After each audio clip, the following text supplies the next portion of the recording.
2 1 start. একটু হোক শুরু করবো। সাউন্ড ক্লিয়ার আছে কিনা চেক করি। হ্যাঁ সাউন্ড ক্লিয়ার আছে। বিসমিল্লাহির রহমানির রহিম। সবাইকে জানাচ্ছি সালাম, আসসালামু আলাইকুম। তো আপনারা অনেকেই জানেন যে আজকে বাংলা ক্লাস হওয়ার কথা ছিল, কিন্তু সমস্যাজনিত কারণে এখন বাংলা ক্লাসটি হচ্ছে না। আমি মোহাম্মদ রাজু আহমেদ আজকে এইচএসসি ইকোনমিক্সের যে ফার্স্ট পার্ট বইটা আছে এই বইটার উপর একটা আমি সাজেশনমূলক ক্লাস নেব। আসলে এখানে আমি কোনো স্পেসিফিক টপিকস বা নির্দিষ্ট কোনো পয়েন্ট আমি উল্লেখ করব না। আমি মূলত আমরা জানি এইচএসসি বর্তমান শর্ট সিলেবাস চলতেছে, আমি এইচএসসি 25 কে টার্গেট করে পড়বো, তবে এইচএসসি 26 অথবা যারা অনার্সে মাইক্রো ম্যাক্রো আছে তারা এই ক্লাসটি করতে পারেন। সাজেশন আকারে মূলত আমি ক্লাসটা নেব। তো আমরা এখানেই আমি লিখেছি এইচএসসি ইকোনমিক্স সাজেশনমূলক ক্লাস। তো আসলে আমরা জানি এইচএসসি ইকোনমিক্স প্রথম পত্রে টোটাল অধ্যায় আছে 10টা। কয়টা অধ্যায় আছে? 10টা, যার মধ্যে মোস্ট ইম্পর্টেন্ট এবং শর্ট সিলেবাসের মধ্যে যে 6টি অধ্যায় আছে, এই 6টি অধ্যায়ের কথা যদি আমি বলি, অধ্যায় 1 2 3 4 9 এবং 10, এই 6টি অধ্যায় আছে এবং এই 6টি অধ্যায় শর্ট সিলেবাসে অন্তর্ভুক্ত করা হয়েছে। সুতরাং আমি প্রত্যেকটি অধ্যায় থেকে কোন অধ্যায় থেকে কোন টপিকস গুলো ইম্পর্টেন্ট এবং কোন টপিকস গুলো ভালোভাবে পড়তে হবে বা কোনগুলো পড়া যাবে না, বা এমসিকিউ এর জন্য কোনগুলো ইম্পর্টেন্ট, সিকিউ এর জন্য কোনগুলো ইম্পর্টেন্ট, এইগুলো নিয়ে আমি বিশদ আলোচনা করার চেষ্টা করব। তো প্রথমেই লেটস স্টার্ট, আমরা শুরু করে দেই। প্রথমে হচ্ছে অধ্যায় 1। আমরা জানি অর্থনীতি প্রথম পত্রে অধ্যায় 1 এর নাম হচ্ছে মৌলিক অর্থনৈতিক সমস্যা। কি নাম? মৌলিক অর্থনৈতিক সমস্যা ও সমাধান। এটি হচ্ছে মূলত অর্থনীতি প্রথম পত্র প্রথম অধ্যায়ের একটি প্রশ্ন। আমি যদি শর্ট সিলেবাসের হিসাব করি তাহলে এই অধ্যায় থেকে প্রশ্ন আসবে একটা, এমনকি দুইটা। একটা আসতে পারে কিংবা দুইটা আসতে পারে, সেটা ডিপেন্ড করবে যে পরীক্ষার প্রশ্ন করতেছে তার মনের উপর এবং বোর্ড কর্তার উপর। তো এই অধ্যায় থেকে যদি আমি ধরি যে এই অধ্যায় থেকে মোস্ট ইম্পর্টেন্ট একটি প্রশ্ন এখান থেকে সিকিউ প্রশ্ন হইতে পারে, সেটি হচ্ছে উৎপাদন সম্ভাবনা রেখা। উৎপাদন সম্ভাবনা রেখা, যাকে আমরা কি বলি? যাকে আমরা বলি পিপিসি। এখান থেকে একটা কিন্তু সিকিউ প্রশ্ন আসতে পারে। অথবা যদি এই উৎপাদন সম্ভাবনা রেখা থেকে প্রশ্ন না করে তাহলে তারা আরেকটা জায়গা থেকে প্রশ্ন করতে পারে, সেটি হচ্ছে অর্থ ব্যবস্থা। কি ব্যবস্থা? অর্থ ব্যবস্থা। তার মানে আমি এখানে দুইটা লাইন লিখেছি, একটি হচ্ছে 1 নম্বর উৎপাদন সম্ভাবনা রেখা এবং দ্বিতীয় নম্বর হচ্ছে অর্থ ব্যবস্থা। অর্থনীতি প্রথম পত্রের প্রথম অধ্যায় থেকে এই দুইটা জায়গা থেকে তারা সিকিউ করতে পারে। যদি সিকিউ হয় তাহলে এই দুইটা জায়গা থেকে সিকিউ হবে, আদারওয়াইজ এখান থেকে কোনো সিকিউ প্রশ্ন হওয়ার সম্ভাবনা নাই। তবে এখান থেকে কিন্তু এমসিকিউ 4-5টা আসতে পারে। এখন এখান থেকে কি এমসিকিউ আসতে পারে? অনেকে কিন্তু ঢালাও ভাবে সব পড়ে, কিন্তু আসলে ইকোনমিক্স ওইভাবে ঢালাও ভাবে বা একটানা না পড়ে আমরা যদি স্পেসিফিক কিছু জায়গাকে আমরা যদি মানে নজর দিয়ে পড়তে পারি তাহলে কিন্তু ইকোনমিক্সে হোক সেটা সিকিউ হোক অথবা এমসিকিউ সবগুলো কিন্তু আমরা ভালোভাবে আয়ত্ত করতে পারবো। তো এই অধ্যায় থেকে যেগুলো এমসিকিউ আসতে পারে, প্রথমে আসতে পারে অর্থনীতির উৎপত্তিগত ইতিহাস, যে অর্থনীতির ইংরেজি প্রতিশব্দ ইকোনমিক্স, যা এসেছে গ্রিক শব্দ ইকোনমিয়া থেকে।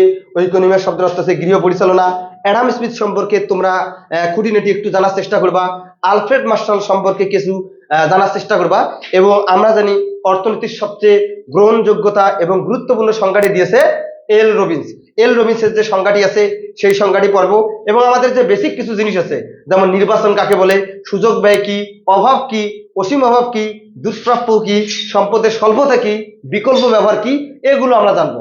তারপর আমরা জানি যে পল স্যামুয়েলসনের মতে মৌলিক অর্থনৈতিক সমস্যা হচ্ছে 3টা। কি উৎপাদন করব, কিভাবে উৎপাদন করব, কার জন্য উৎপাদন করব। এরপর আমাদের এখানে জানতে হবে যে ব্যষ্টিক অর্থনীতি কাকে বলে, সামষ্টিক অর্থনীতি কাকে বলে এবং উৎপত্তির ইতিহাস। আমি যেগুলো বললাম ওগুলো হচ্ছে মূলত সাজেশনমূলক এমসিকিউ এর জন্য, আর সিকিউ এর জন্য তো এই দুটো আসতে পারে। তো এখন সিকিউ কিভাবে প্রশ্ন আসতে পারে? যদি উৎপাদন সম্ভাবনা রেখা থেকে প্রশ্ন আসে, যদি আসে তাহলে এইরকম একটা ছক দেওয়া থাকবে।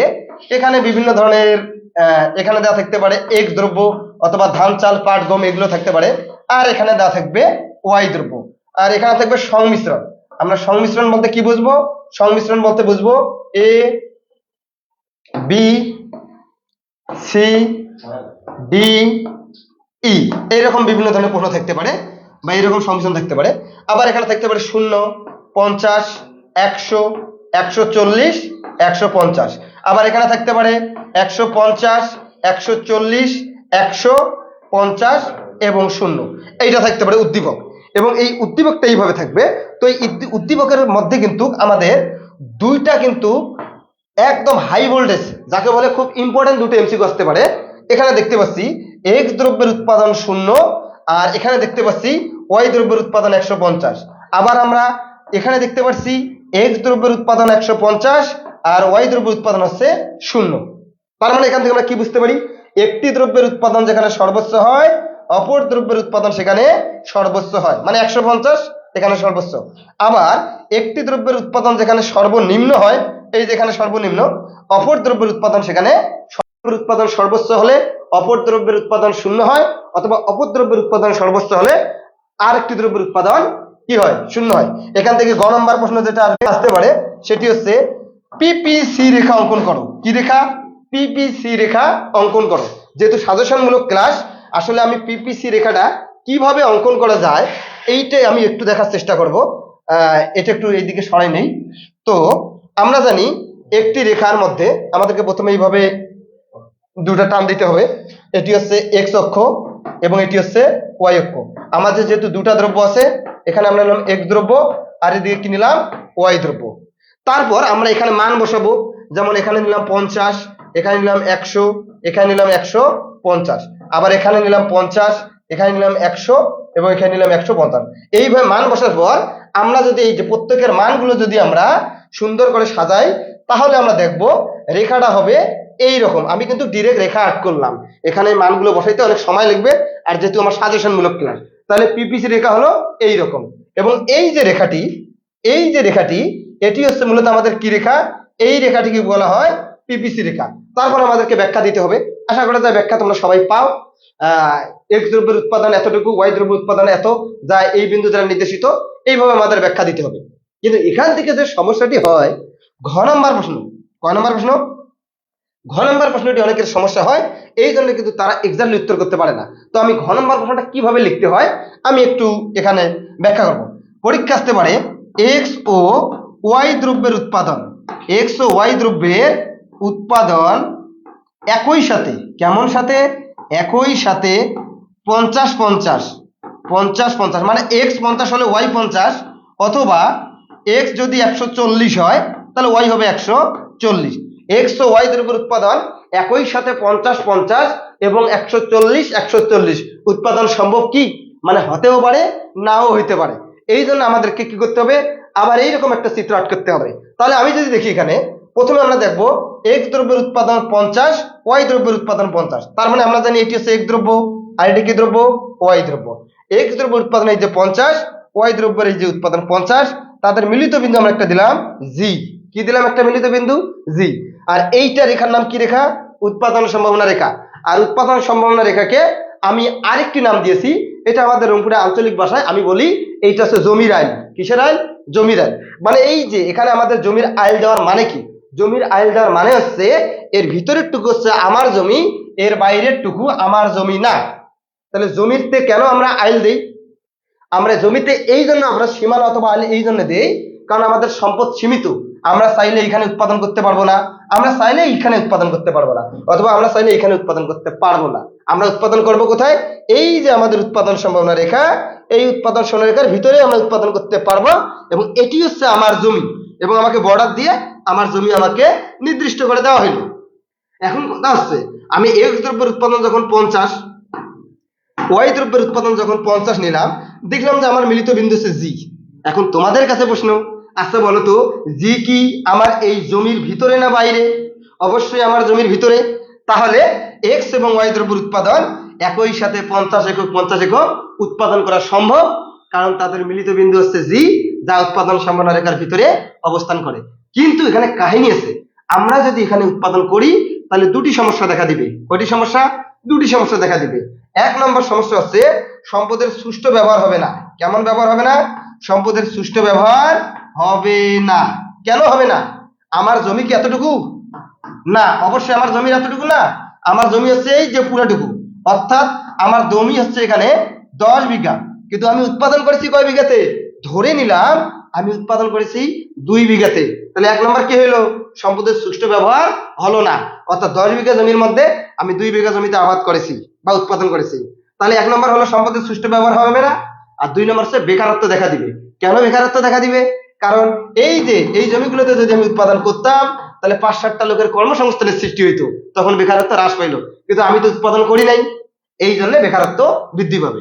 আবার এক দ্রব্যের উৎপাদন যখন 140, ওয়াই দ্রব্যের উৎপাদন তখন 140, উৎপাদন করা কি সম্ভব? এই যে এক দ্রব্যের উৎপাদন 140, ওয়াই দ্রব্যের উৎপাদন ধরলাম এখানে 140, তাহলে তাদের যখন আমরা মিলিত করলাম, ধরলাম এটা এইচ বিন্দু, এটা কি উৎপাদন সীমারেখার ভিতরে? না, এটা উৎপাদন সীমারেখার ভিতরে পড়তেছে না, এইটা হচ্ছে উৎপাদন সীমারেখার বাহিরে। কিন্তু ওই যে বললাম এটা আমার জমির আইন, এটা তো আমার জমি না, এটা মানুষের জমি, তাহলে মানুষের জমিতে আমি উৎপাদন করতে কখনো পারবো না বা উৎপাদন করার চিন্তা ভাবনা করব না। এই জন্য এক্স ও ওয়াই দ্রব্যের উৎপাদন 100 এর সাথে 140 একক উৎপাদন করা সম্ভব না, কারণ তাদের মিলিত বিন্দু হচ্ছে এইচ, যা পিপিসি রেখার বাহিরে অবস্থান করে। সম্পদের স্বল্পতার কারণে আমরা এই উৎপাদন সীমানা রেখার বাহিরে অবস্থান যে বিন্দু করবে সেখানে আমরা উৎপাদন করতে পারবো না। এইভাবে যদি লেখা যায়, আশা করা যায় এখান থেকে যে প্রশ্ন আসবে এই প্রশ্নই আসবে, এর বাইরে আর কোনো প্রশ্ন আসার সম্ভাবনা নাই। এরপর আমি আরেকটা বলছিলাম অর্থ ব্যবস্থা। আমরা জানি আমাদের সারা পৃথিবীতে 4 ধরনের অর্থ ব্যবস্থা বিরাজ করে। কয় ধরনের অর্থ ব্যবস্থা বিরাজ করে? 4 ধরনের অর্থ ব্যবস্থা বিরাজ করে। 1 নম্বর হচ্ছে ধনতান্ত্রিক অথবা পুঁজিবাদী অর্থ ব্যবস্থা। ধনতান্ত্রিক অথবা কি পুঁজিবাদী অর্থ ব্যবস্থা, আমি পুরোটা লিখলাম না, পুঁজিবাদী অর্থ ব্যবস্থা। 2 নম্বর হচ্ছে সমাজতান্ত্রিক, কি তান্ত্রিক? সমাজতান্ত্রিক অর্থ ব্যবস্থা, অথবা এর আরেক নাম পরিকল্পিত অর্থ ব্যবস্থা, এবং এর আরেক নাম হচ্ছে নির্দেশমূলক অর্থ ব্যবস্থা। তাহলে 1 নম্বর। 3 নম্বর হচ্ছে মিশ্র অর্থ ব্যবস্থা। কি অর্থ ব্যবস্থা? মিশ্র অর্থ ব্যবস্থা। আর এইটা হচ্ছে খুবই ইম্পর্টেন্ট। এবং 4 নম্বর হচ্ছে ইসলামী অর্থ ব্যবস্থা। এই 4টি অর্থ ব্যবস্থা সারা পৃথিবীতে যে কোনো দেশে বিরাজ করে। এখন আমি শর্টকাটে বলবো এখান থেকে কিরকম প্রশ্ন আসতে পারে, যে ধনতান্ত্রিক অর্থ ব্যবস্থা কি? যে অর্থ ব্যবস্থায় ব্যক্তি অথবা জনগণই হচ্ছে সকল ক্ষমতার উৎস এবং সকল সম্পদের মালিক, সেটি হচ্ছে আমাদের কি অর্থ ব্যবস্থা? ধনতান্ত্রিক অথবা পুঁজিবাদী অর্থ ব্যবস্থা। মোট কথা, যেখানে সকল সম্পদের মালিকানা ব্যক্তির হাতে, জনগণের হাতে কিংবা নাগরিকের হাতে ন্যস্ত থাকে এবং যেখানে সরকারের তেমন কোনো ভূমিকা থাকে না, সেটি হচ্ছে ধনতান্ত্রিক অর্থ ব্যবস্থা। এবং সম্পদের মালিকানা কে থাকবে? সরকার থাকবে না, থাকবে কে? ব্যক্তি। 2 নম্বর কি? সমাজতান্ত্রিক অর্থ ব্যবস্থা। সমাজতান্ত্রিক অর্থ ব্যবস্থা মূলত এই ধনতান্ত্রিক অর্থ ব্যবস্থার বিপরীত প্রক্রিয়া। তাহলে সমাজতান্ত্রিক অর্থ ব্যবস্থা ধনতান্ত্রিক অবস্থার কি প্রক্রিয়া? বিপরীত প্রক্রিয়া। সমাজতান্ত্রিক অর্থ ব্যবস্থা হচ্ছে এমন একটা অর্থ ব্যবস্থা যেই দেশের সকল সম্পদের মালিকানা সরকারের হাতে ন্যস্ত থাকবে এবং সকল জনগণ সমান, তোমার বেশি আমার কম, আমি ধনী আমি গরিব, এগুলো এই অর্থ ব্যবস্থার কোনো বৈশিষ্ট্য হতে পারে না। আরেকটি কি আছে? মিশ্র অর্থ ব্যবস্থা। এটা খুবই ইম্পর্টেন্ট, কেননা বাংলাদেশের অর্থ ব্যবস্থা হচ্ছে মিশ্র অর্থ ব্যবস্থা। কোনো কি কমেন্ট আসতেছে নাকি? একটা কমেন্ট নাই। তাহলে আমরা এখন মিশ্র অর্থ ব্যবস্থা পড়বো। তো এই মিশ্র অর্থ ব্যবস্থা পড়ার আগে দেখি কেউ কোনো কি প্রশ্ন বা জিজ্ঞাসা অথবা সাউন্ড ক্লিয়ার কিনা আমি যদি একটু চেক করি। আসলে আমি ক্লাস একটু জোরে টানতেছি, এই জন্যে আমি রেগুলার ক্লাস নিতে পারি না, বিভিন্ন ব্যস্ততার কারণে অথবা বিভিন্ন সমস্যার কারণে রেগুলার ক্লাস নিতে পারি না।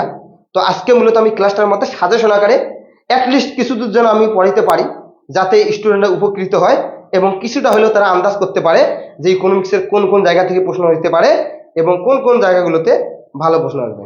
তো এখানে দেখতে পাচ্ছি হাবিবুর রহমান কি লিখছে? গরিব। হাবিবুর রহমান গরিব। আর স্যার আপনি কবে গরিব হলেন? যাই হোক, তিনি লিখছে স্যার এগুলো নোট দিলে আমার জন্য ভালো হয়। যাই হোক, ঠিক আছে, দিয়ে দেব। তারপর সজিবুল সরকার লিখেছে আসসালামু আলাইকুম। ওয়ালাইকুম আসসালাম, তোমাকেও আমার সালাম, আসসালামু আলাইকুম। আর একজন লিখছে যে ইকোনমিক্স ক্লাস নাই স্যার। আচ্ছা, না থাকলেও সমস্যা নেই, এডমিশন ইকোনমিক্স ক্লাস কাছ থেকে কিছু প্রশ্ন আসে গুচ্ছতে, আশা করা যায় এগুলো পড়লেই কাজে লাগবে। তো আমরা এখন পড়ব মিশ্র অর্থ ব্যবস্থা। তো মিশ্র অর্থ ব্যবস্থা মূলত কাকে বলে তার আগে বলতেছি, এটি কিন্তু তুলনামূলক আর বাকি যে 3টা অর্থ ব্যবস্থা আছে তার থেকে একটু বেশি ইম্পর্টেন্ট, কেননা বাংলাদেশের অর্থ ব্যবস্থা হচ্ছে মিশ্র অর্থ ব্যবস্থা।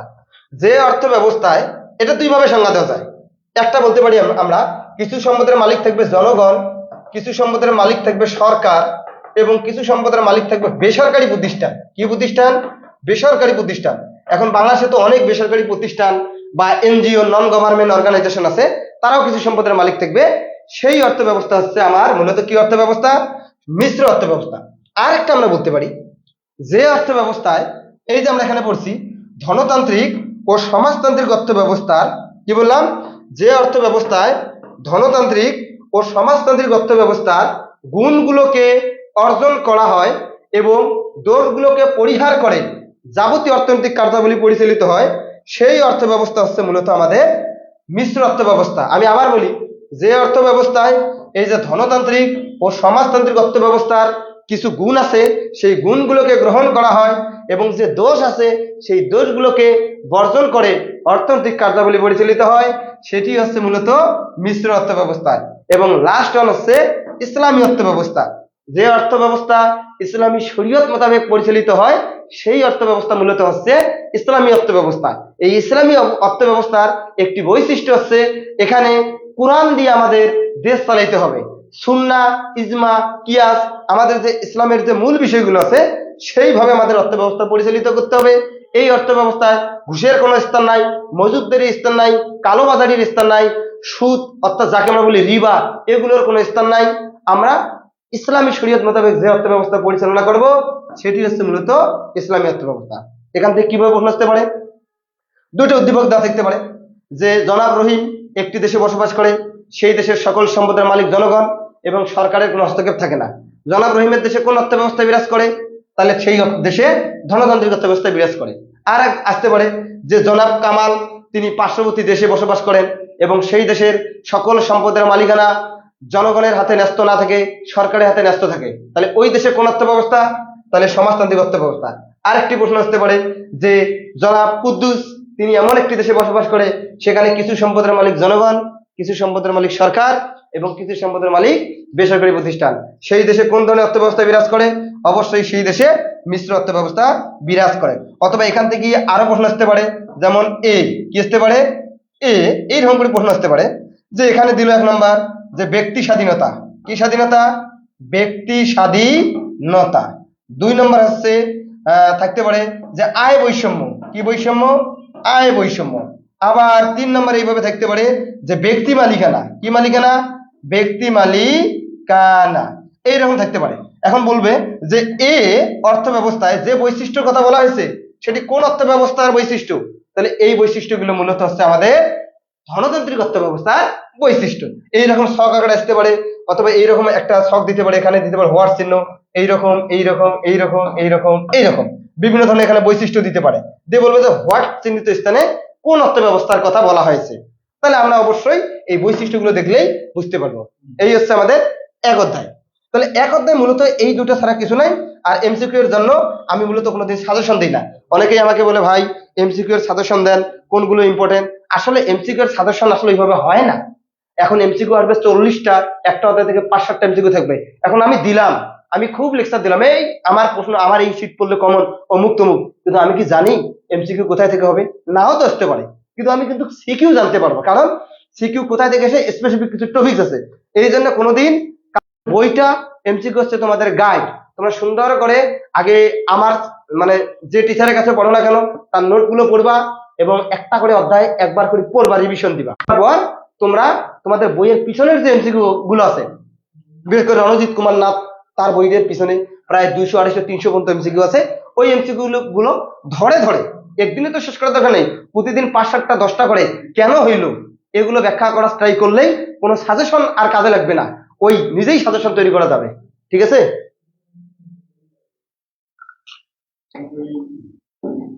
এবং আমরা জানি যে বিভিন্ন বিশ্ববিদ্যালয়ে এমসিকিউ থেকে প্রশ্ন আসে, তো ওগুলো বললেই হয়ে যাবে। এবার আমরা পড়বো 2 অধ্যায়। মূলত আজকে আমি 2টি অধ্যায়ের সাজেশন দেবো। এরপর যদি কোনোদিন আসতে পারি তাহলে অধ্যায় 3, 4, তারপর 9, 10 এইভাবে সাজেশন ট্রাই করবো। আশা করা যায় আমি যে কাজ শুরু করি ওই কাজ শেষ করি। তাহলে যেহেতু শুরু করছি আমি আবার 2 দিন সময় দেব, দিয়ে আমি সাজেশন শেষ করে দেব। ভোক্তা ও আচরণ, এটি মূলত হচ্ছে অর্থনীতি প্রথম পত্রের 2য় অধ্যায় এবং আমি এই অধ্যায়টিকে বলি মাদার অফ ইকোনমিক্স, ইকোনমিক্সের মা নামে খ্যাত এই অধ্যায়। কারণ এই অধ্যায়টি সম্ভবত টোটাল আমি একদিন হিসাব করছিলাম 83 পৃষ্ঠা, এবং অনেক বই আছে যেটা 83 পৃষ্ঠা বইয়ে না, আর একটা অধ্যায় কত পৃষ্ঠা? 83 পৃষ্ঠা। এবং এই অধ্যায়টা ক্লাস নিতে মোটামুটি যদি আমি 1 ঘন্টা করে লেকচার দেই তাহলে টোটাল 10 থেকে 12টা ক্লাস নিতে হয় এবং প্রায় 1 মাস চলে যায়। সুতরাং এই অধ্যায়ের গুরুত্ব অনেক, এবং কেউ যদি এই অধ্যায় বাদ রেখে যদি ইকোনমিক্সে ভালো করার চেষ্টা করে তাহলে তার সেটা স্বপ্ন দেখা হবে, বাস্তবে সম্ভব না। এই অধ্যায় ছাড়া ইকোনমিক্সে কোনো কিছু চিন্তা করা একদমই সম্ভব না। তাহলে ভোক্তা ও উৎপাদকের আচরণ, আগে আমরা অধ্যায়ের হেডিং বুঝি। কার আচরণ? প্রথমে আমি কি লিখেছি? ভোক্তা। ভোক্তা কারা? যারা ভোগ করে। আসলে যারা ভোগ করে তাদের কি বললাম? কোন দ্রব্যের চূড়ান্ত ভোগকারীকে ভোক্তা বলে। তাহলে একজন ভোক্তা কিরূপ আচরণ করে, একজন উৎপাদক কিরূপ আচরণ করে, এইগুলো হচ্ছে মূলত এই অধ্যায়ের আলোচনার বিষয়। এখন আমি যদি বলি ভোক্তা বলতে যারা ভোগ করে বা যারা বাজারে কোনো কিছু ক্রয় করতে যায়, যেমন আমরা যদি বাজারে কোনো কিছু ক্রয় করতে চাই তাহলে আমরা হয়ে গেলাম ভোক্তা। তাহলে আমরা সবসময় কি চাই? কম দামে ক্রয় করতে চাই। কি দামে? কম দামে ক্রয় করতে চাই। ভোক্তার একটা কমন বৈশিষ্ট্য হচ্ছে ভোক্তা বাজারে যাবে এবং জিনিসপাতি দরদাম করে সবসময় কম দামে ক্রয় করতে চাবে। আর উৎপাদক কারা? যারা কোনো কিছু উৎপাদন করে। আর যারা কোনো কিছু উৎপাদন করে তারা কি কম দামে বেশি বিক্রি করতে চায় নাকি বেশি দামে? অবশ্যই তারা বেশি দামে বিক্রি করতে চায়। তাহলে তারা কি চাবে? উৎপাদক চাবে বেশি দামে বিক্রি করতে। তার মানে ভোক্তা চাচ্ছে কম দামে ক্রয় করতে এবং উৎপাদক চাচ্ছে বেশি দামে বিক্রি করতে।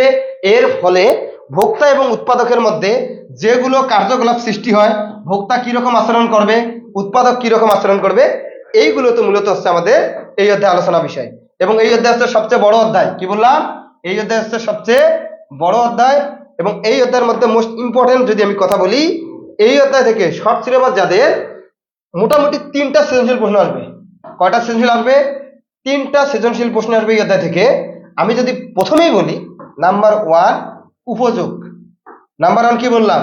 উপযোগ। এবং এই উপযোগের মধ্যে আবার ইম্পর্টেন্ট হচ্ছে কর্মরাশমান। কি রাশমান? কর্মরাশমান প্রান্তিক উপযোগ বিধি। কর্মরাশমান প্রান্তিক কি বিধি? উপযোগ বিধি। এখান থেকে একটা প্রশ্ন ইনশাআল্লাহ আমি 99% দিলাম আর 1% আল্লাহর হাতে ছেড়ে দিলাম। তাহলে এখান থেকে একটা প্রশ্ন আসার সম্ভাবনা 99% মানে আসবে। আর 2 নম্বর আমি যদি বলি এই উপযোগ দিয়ে এই অধ্যায় শুরু আর ভারসাম্য দিয়ে এই অধ্যায় শেষ, এবং এই ভারসাম্য থেকে একটা প্রশ্ন আসার সম্ভাবনা 99%। তার মানে এই অধ্যায় থেকে 3টা প্রশ্ন আসবে, যার মধ্যে আমি 2টা অধ্যায় প্রায় 100% আমি দিয়ে দিলাম। একটা হচ্ছে কি? উপযোগ, এবং একটা হচ্ছে কি? ভারসাম্য। এই 2টা থেকে প্রশ্ন আসবে। এবং এখানে আরেকটা প্রশ্ন আসতে পারে, সেই প্রশ্নটি হচ্ছে 3 নম্বর আমরা বললাম চাহিদা। কি এখানে? চাহিদা। 4 নম্বর আমরা কি বললাম? যোগান। এই চাহিদা এবং যোগান, এবং এখানে আরেকটা 2টের একটা আছে স্থিতিস্থাপকতা। কি আছে? স্থিতিস্থাপকতা। টোটাল এই 3টা থেকে আমাদের একটা প্রশ্ন আসতে পারে। আমি এইভাবে সাজাইলাম, উপযোগ থেকে একটা, ভারসাম্য থেকে একটা, চাহিদা যোগান এবং স্থিতিস্থাপকতা এর মাঝখান থেকে একটা। আবার এমন হইতে পারে যে গ নম্বর আসছে চাহিদা থেকে, আবার ঘ নম্বর আসছে ভারসাম্য থেকে, অথবা গ নম্বর আসছে যোগান থেকে, ঘ নম্বর আসছে স্থিতিস্থাপকতা থেকে, অথবা গ নম্বর আসছে স্থিতিস্থাপকতা থেকে, ঘ নম্বর আসছে তোমার ভারসাম্য আসতে পারে, চাহিদা আসতে পারে, যোগান আসতে পারে। একদম কম্বিনেশন করে প্রশ্ন তৈরি করতে পারে। এবং আমরা বিগত বছরের যে প্রশ্নগুলো আছে সেখানে আমরা এই বিষয়গুলো আমরা লক্ষ্য করতে পারি যে ওই কম্বিনেশন ভাবেই প্রশ্ন আসে। উপযোগ থেকে প্রশ্ন আসলে কিভাবে প্রশ্ন আসবে? উপযোগ থেকে প্রশ্ন আসলে এইরকম একটা ছক দেওয়া থাকবে। প্রথমে দেওয়া থাকবে দ্রব্যের একক। কিসের একক? দ্রব্যের একক। তারপরে কি থাকবে? টিইউ। তারপরে কি? এমইউ। এখানে তো দ্রব্যের একক বিভিন্ন মান দেওয়া থাকবে। আবার এখানে টিইউ এর মধ্যে বিভিন্ন মান দেওয়া থাকতে পারে। দেওয়া থাকতে পারে 5, 9, 12, 15, তারপরে দেওয়া থাকতে পারে 14। আবার এমইউ এর মধ্যে তো মান ফাঁকা রাখতে পারে এরা।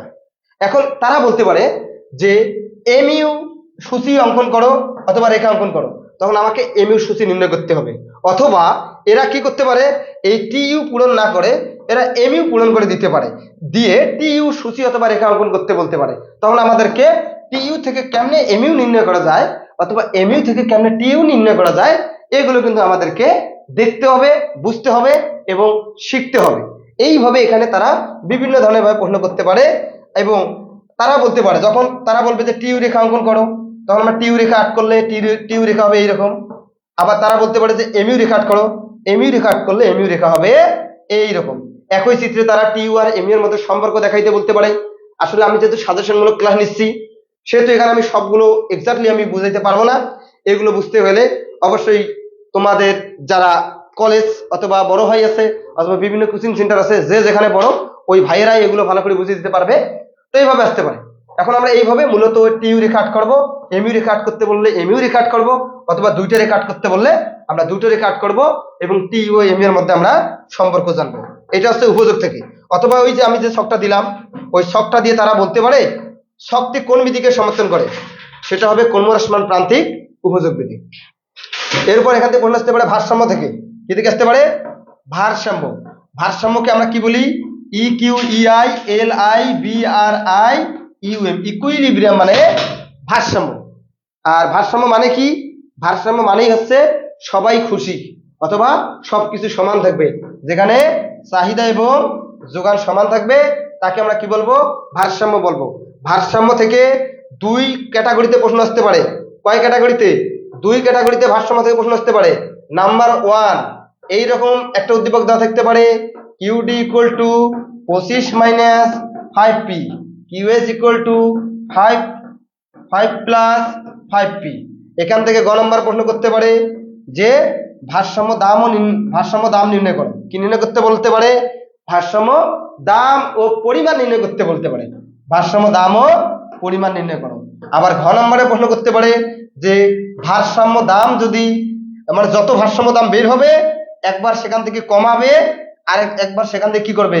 বাড়াবে। যে ভারসাম্য দাম ধরলাম আমরা গ নম্বর এখানে ভারসাম্য দাম পাইলাম 2 টাকা ম্যাথ করার পর, এবং এটা দিয়ে ম্যাথ করলে 2 বের হবে। তখন তারা আবার ঘ নম্বর প্রশ্ন করবে যে ভারসাম্য দাম যদি 1 টাকা এবং 3 টাকা হয় তাহলে বাজারে কিরূপ অবস্থার সৃষ্টি হবে, অথবা বাজারে কখন দাম বাড়বে কখন দাম কমবে। তো আমাদের যে ফর্মুলা ছিল সেই ফর্মুলার মাধ্যমে আমরা কিন্তু এই ম্যাথটা করতে পারবো। তো আমি যদি এই ম্যাথটা একটু বলি দেই কেমনে করতে হয়। তো আমরা জানি ভারসাম্য অবস্থা হচ্ছে কিউডি ইকুয়াল টু কি? কিউএস। কিউডির মান কত দেওয়া আছে? 25 মাইনাস 5p। কিউএস এর মান কত? 5 প্লাস 5p।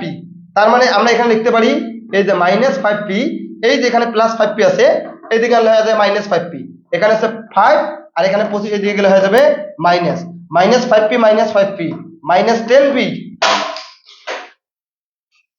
আর এইখানে যে মানটা আসবে 5 থেকে 25 বিয়োগ করলে হয় মাইনাস 20।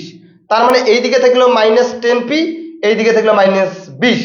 এই মাইনাস মাইনাস কিন্তু কাটা যায়, এইভাবে কাটা দিলেও হয় না দিলেও হয়। তার মানে এখানে থাকবে 10p আর এদিকে থাকবে 20। এখন আমি পিটাকে যদি এইদিকে রাখি আর 20 কে যদি 10 দিয়ে আমি কাটাকাটি করি তাহলে এখানে ভারসাম্য দাম বের হবে কয় টাকা? 2 টাকা। তাহলে ভারসাম্য দাম পাইলাম। এবার আমরা পরিমাণ কেমনে নির্ণয় করব? পরিমাণ নির্ণয় করতে গেলে এই যে দামটা আছে, এই যে ভারসাম্য দামটা 2 টাকা, এটা একবার কিউডি সমীকরণে বসাইতে হবে। তাহলে কিউডি সমীকরণ ছিল 25 মাইনাস 5, দাম কত পেলাম? 2। এখানে হয়ে যাবে 15। কিউএস এ যদি আমি বসাই 5 প্লাস 5, দাম ছিল 2, এখানে হয়ে যাবে 15। তার মানে ভারসাম্য দাম হচ্ছে 2 টাকা, ভারসাম্য পরিমাণ 15 একক। এবং মনে রাখতে হবে যদি কিউডির মধ্যে যে মানটা আসে ওই কিউএস এর মধ্যে একই মান আসতে হবে। যদি কখনো মানের এলোমেলো হয়, এখানে আসছে 15 এখানে আসছে 25 বা 30, তাহলে কিন্তু এটা ভারসাম্য হয় নাই। তার মানে বুঝতে হবে ম্যাথে সমস্যা আছে। এইভাবে প্রশ্ন আসতে পারে। আমরা ক্লাসে প্রায় শেষের দিকে আছি, আমরা আরেকটা দেখবো। অথবা এইরকম একটা ছক থাকতে পারে। কি থাকতে পারে? ছক থাকতে পারে। প্রথমে দেখবে পি, তারপরে কিউডি, তারপরে কিউএস, কিউডি কিউএস এর সম্পর্ক দাম। এখানে দেখবে পি, এখানে কিউডি, এখানে দেখবে কিউএস, কিউডি ও কিউএস এর সম্পর্ক থাকবে। কি থাকবে? কিউডি ও কিউএস এর সম্পর্ক থাকবে। আর এখানে দেখবে যে দামের অবস্থা। কি থাকবে? দামের অবস্থা।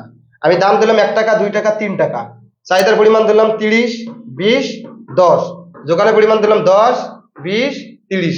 তার মানে এখানে চাহিদা বেশি যোগান কম। কিউডি গ্রেটার দেন কিউএস, এখানে চাহিদা যোগান দুটোই সমান, এখানে চাহিদা কম যোগান বেশি। এখন এই যে আমরা এখানে একটা পয়েন্ট দেখতে পাচ্ছি, এই যে দাম যখন 2 টাকা তখন চাহিদার পরিমাণ কত? 20, যোগানের পরিমাণ কত? 20। তার মানে যেখানে চাহিদা এবং যোগান সমান হয় সেটি হচ্ছে মূলত ভারসাম্য অবস্থা। এইরকম একটা মানে ছক দেওয়া থাকবে, এবং এখানে দাম কমবে না এখানে দাম বাড়বে, এখানে দাম কমবে এখানে দাম কি হবে না সরি এখানে দাম ভারসাম্য থাকবে এখানে দাম কমবে। এগুলো বেসিক জিনিস জানা আছে। এখান থেকে যে প্রশ্নটা করবে চিত্রের মাধ্যমে ভারসাম্য দাম ও পরিমাণ দেখাও। কিসের মাধ্যমে? চিত্রের মাধ্যমে। যখন আমরা চিত্রটা আর্ট করব, এইটা হবে আমাদের চাহিদা রেখা আর এটা কি রেখা? যোগান রেখা। এই যে একটা পয়েন্ট, এটা হচ্ছে আমাদের ভারসাম্য অবস্থা। কি অবস্থা? এটা হচ্ছে আমাদের ভারসাম্য অবস্থায়। এইখান থেকে এই পয়েন্ট আসতে পারে।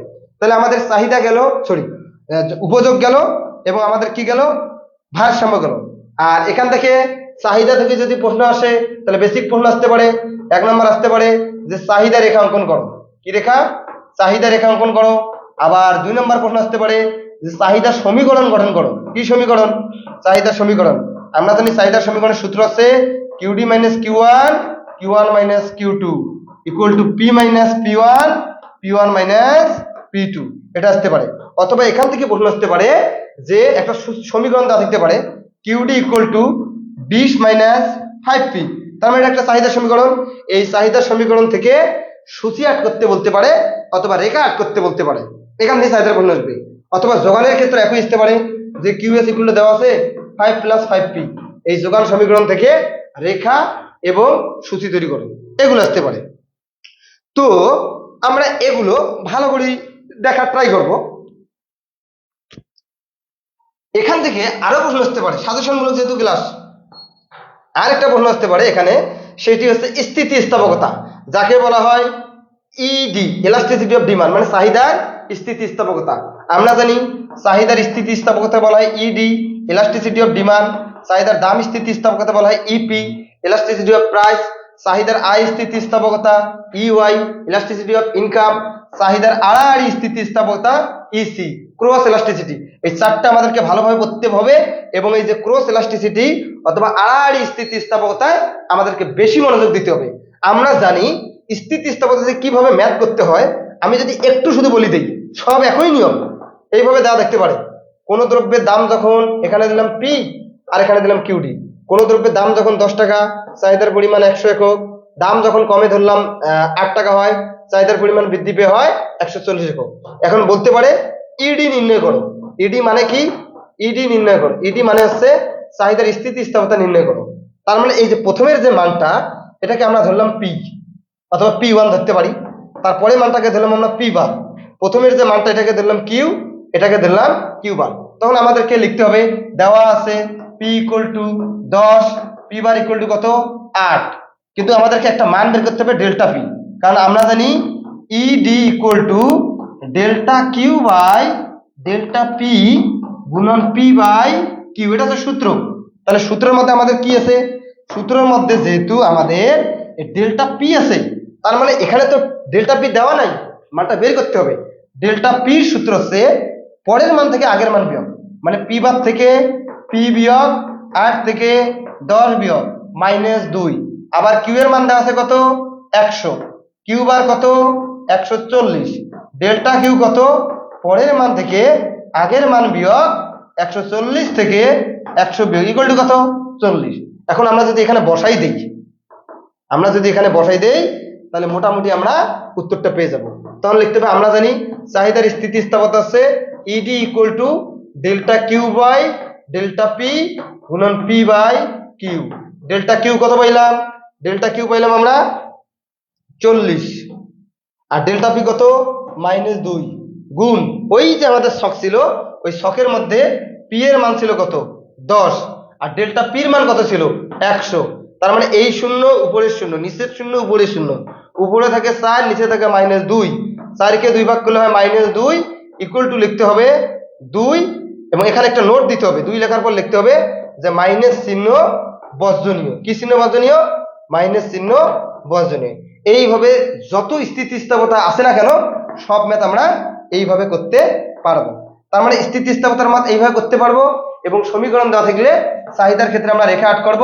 এবং মনে রাখতে হবে, চাহিদার সমীকরণ থেকে রেখা আট করলে চাহিদা রেখাটা হবে বাম দিক থেকে ডান দিকে নিম্নগামী, এবং যোগান সমীকরণ থেকে রেখা আট করলে যোগান রেখাটা হবে বাম দিক থেকে ডান দিকে ঊর্ধ্বগামী। এবং এই অধ্যায়ের মধ্যে এই কয়েকটা টপিক যদি ভালো করে পড়া যায়, তাহলে আশা করা যায় এর বাইরে আর কোনো প্রশ্ন হওয়ার সম্ভাবনা থাকবে না। কয় মিনিট হয়েছে? 6 মিনিট ক্লাস হয়েছে। আর যাই হোক, আজকে এতটুকুই থাক। ইনশাল্লাহ আমি নেক্সট কোনো দিন অধ্যায় 3 এবং অধ্যায় 4 নিয়ে আলোচনা করব, তারপর 9 অধ্যায় এবং 10 অধ্যায় নিয়ে আলোচনা করব। আশা করা যায় ক্লাসটি একটু হলেও সকলের উপকারে এসেছে। সবার জন্য শুভকামনা রইল, এবং সবাই আমার জন্য দোয়া করবা। ধন্যবাদ। আসসালামু আলাইকুম।